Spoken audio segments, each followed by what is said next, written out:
When I was about 10 years old, the Billy Graham Crusade came to my city, Richmond, Virginia. Presbyterian churches weren't big on revivals, but my parents took us to hear this famous preacher. We were packed into some arena with deafening music. Dr. Graham started preaching. I don't remember much of what he said, but he was passionate, imploring us to give our lives to Jesus before it was too late. Following the sermon with soft music in the background, we were encouraged, summoned, begged to come forward as a sign of our conversion. A number of people did so. The service ended with us praying for these new Christians. I remember wondering what would happen next for these people as the famous preacher moved on to another revival in another city.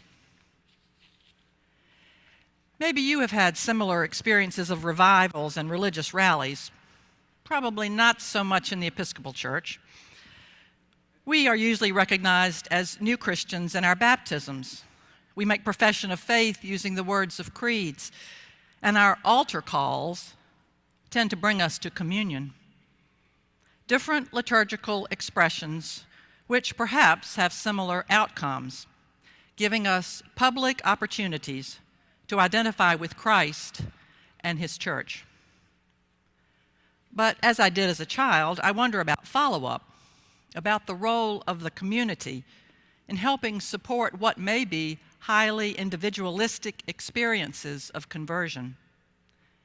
That's a real need, whether it's among evangelical churches or mainline denominations, as we help each other learn what it means to follow Jesus.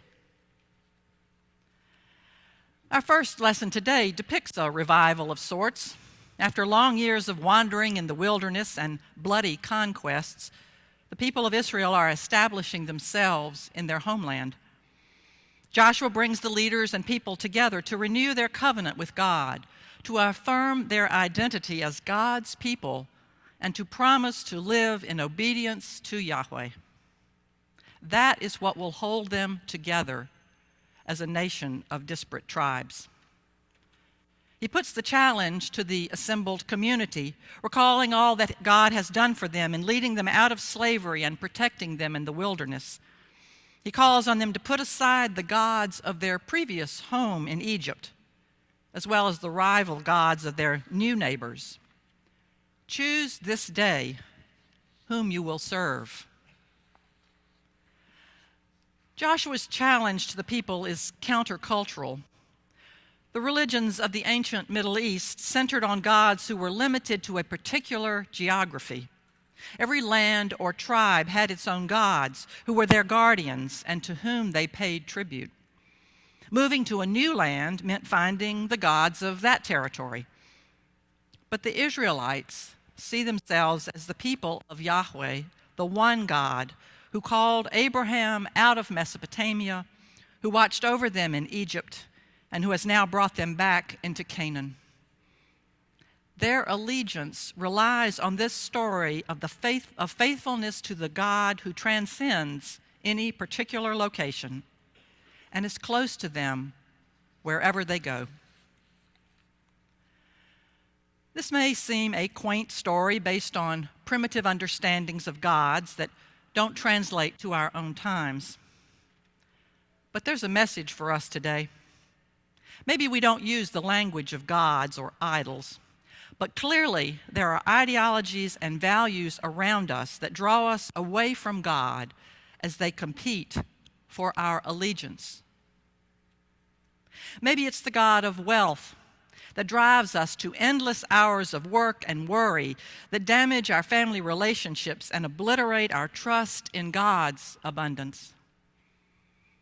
Or the God of national security that builds on fear of enemies, strips away personal liberty, and leads us into ever more violent engagements. Or the God of victimhood that robs us of courage to reach out for help and to find our self-esteem in God's enduring love for us. Or the God of white privilege that blinds us to the systemic inequities that continue to oppress people of color?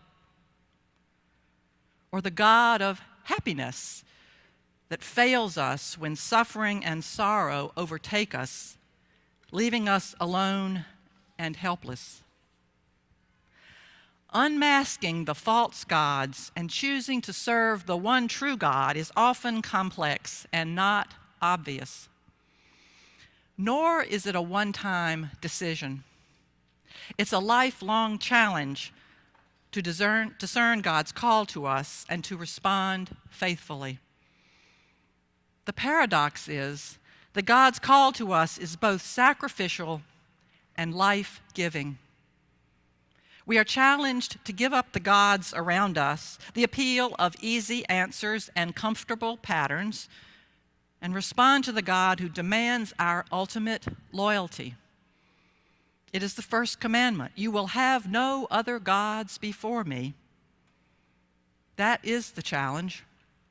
And the reward is finding ourselves held in the power of utterly faithful love. In today's gospel, those who've been following Jesus see the challenge of his teaching. They must give up their understanding of Messiah and embrace him as God's Son, the one who is giving his life for them. Jesus calls them into a new relationship with God as Father, trusting that the home that God desires for them is found not in the temple, but by the mutuality of love. Abiding in God means living in relationship with one who gives his life, his own flesh and blood, in order to transcend the deadliest powers of evil in the world. It means embracing the one who meets them on the other side of death with the promise of abundant life. Those who've been drawn by the teaching and healing of Jesus begin to grumble at all this confusing talk of sacrifice. This teaching is difficult. Who can accept it? Many are falling away, unable to continue to follow one who makes claims that draw them into a different relationship with God, a relationship of intimacy with the very heart of the one who has created the world and who deigns to live in those very human beings. In a poignant moment, Jesus turns to his closest friends and asks, "Do you also wish to go away?" Are they too stumbling over the demands that Jesus is making? Peter, ever the bold one, speaks for the group with a question of his own. "Lord, to whom can we go?" And then he answers his own rhetorical question. "You have the words of eternal life. You are the Holy One of God." This is John's version of Peter's affirmation of faith, that Jesus is truly one with the Father. A statement of trust, of solidarity, of willingness to continue to stay with Jesus, made all the more poignant for us as readers, who know that in a very short time, all of these friends will desert their teacher, and Peter will deny ever having even known him. Choose this day whom you will serve. Do you also wish to go away? What rival allegiances lay claim on you? What is God's call to you today? What does it mean to give up the gods of our ancestors and follow Jesus? Many of you may know that a week ago I was in Alabama, along with many Episcopalians and others who gathered to remember those who died during the civil rights struggle of the 1960s. The timing of the commemoration was the 50th anniversary of the slaying of Jonathan Daniels, a seminarian at Episcopal Divinity School in Cambridge, who responded to Dr. Martin Luther King's call and went to help with voter registration in Selma in the summer of 1965. It will take a long time for me to process the many conversations and experiences of that 5-day period. For today, I want to offer one reflection that bears on our thinking about choosing to follow the one true God.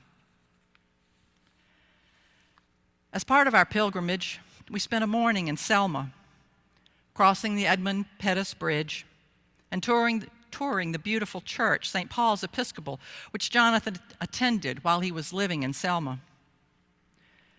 During a delicious lunch prepared by parishioners, we heard several speakers who had known Jonathan, including the senior warden at the time. Now in his 90s, he spoke to us haltingly as he recalled the events of 50 years ago. He did not have a polished speech.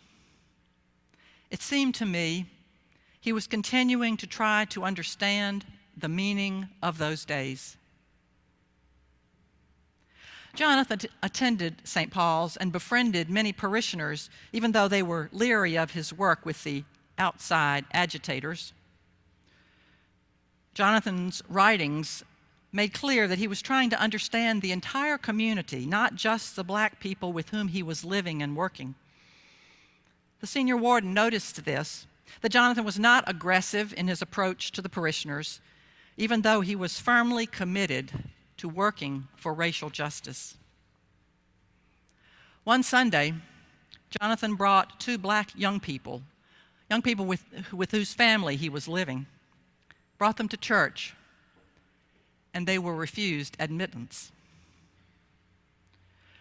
Jonathan didn't make a scene, but he contacted the rector, who referred the matter to the vestry for a decision. The warden convened the vestry, and the majority voted not to admit any black people. So the warden called a meeting for the next day.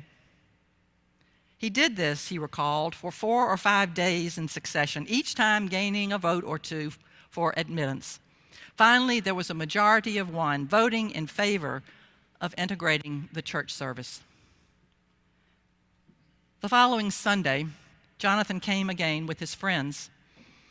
They were permitted to enter, and they chose to sit on the back row. At the time of communion, the ushers moved down the aisle, allowing each row to come forward. When the usher got to the last row, Jonathan whispered to him, a man he did know, "You go ahead, and we will follow you." The warden told us that Jonathan did not explain his action, but he believed that Jonathan was trying to relieve the usher of any potential criticism as the one who had permitted these black people to come to communion. According to the warden, St. Paul's had not been active in the civil rights movement, and they did not really change. But with Jonathan's help, they realized that they should welcome all people into worship. This incident may not seem like a courageous step to us all these years later.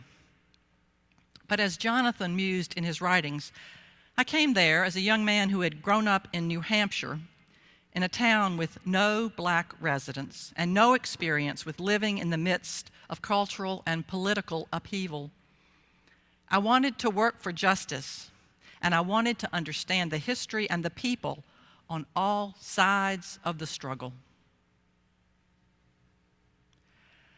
I believe that Jonathan helped the people of St. Paul's recognize the sins of bigotry and racism. He helped them see the incongruity of worshiping a God of love while practicing exclusion. He helped them reject the gods, the cultural norms around them based on white power and devotion to the status quo. It was obvious to me as the warden talked that he and others have continued to wrestle with their painful history and to acknowledge the transforming power of God's love to work towards reconciliation and forgiveness. Clearly, for this 90-year-old man, it's a continuing journey. And it is a struggle for all of us. Jonathan Daniels and others gave their lives in the struggle for voting rights. In our own time, we see backward movement on that very issue. And certainly, the events of the last year, with the killing of unarmed black men by police and the slaying of members of Emmanuel AME Church, tell us that we have much work to do. We must unmask the false gods of white privilege, guns, oppressive incarceration, and low taxation in order for us to answer the challenge that Joshua puts before us. Choose this day whom you will serve. When the issues are difficult, Jesus turns to each of us and says, "Do you also wish to go away?" My friends, there's an altar call today. What's your response?